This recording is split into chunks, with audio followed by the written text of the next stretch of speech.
বাসা ওই পারে, ওই পার থেকে এই পারে আমি আসবো। আমি তো হেলমেট এখানে ইউজ করি, দাওয়াত খেতে বের হয়েছি। এরকম হতো যে আমি বাইরে যাচ্ছি, মেইন রোডে যাচ্ছি, মানে মেইন রোডে যাচ্ছি, বিষয়টা তো এরকম না। অপেক্ষা করেন তাহলে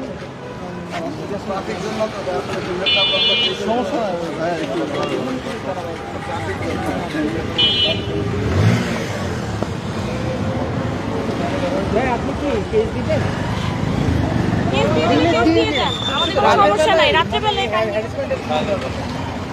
মামলাতে করবে ওই ভাই আপনার সাথে যদি একটু কথা বলার চেষ্টা না, কোনো কথা বলবো না। মানে আপনি বলছিলেন যে হ্যারাস করা হচ্ছে আসলে এটা তো হ্যারাস না। আমার বাসা ওই পারে, ওই পার থেকে এই পারে আমি আসবো। আমি তো হেলমেট এখানে ইউজ করি, দাওয়াত খেতে বের হয়েছি। এরকম হতো যে আমি বাইরে যাচ্ছি, মেইন রোডে যাচ্ছি, মানে মেইন রোডে যাচ্ছি, বিষয়টা তো এরকম না। কিন্তু আমরা তো যতটুকু জানি ট্রাফিক আইনে আছে হেলমেট নিয়ে গাড়ি নিয়ে বেরোলে হেলমেট পরতেই হবে। ভাইয়া, হ্যাঁ, আপনি আমরা বাসায় ট্রাফিক আইন জানি। নরমালি গ্রোসারিজ নিতে গেলে কি আপনি বের হন? বাইকে উঠলে আপনার আপনি বের হন?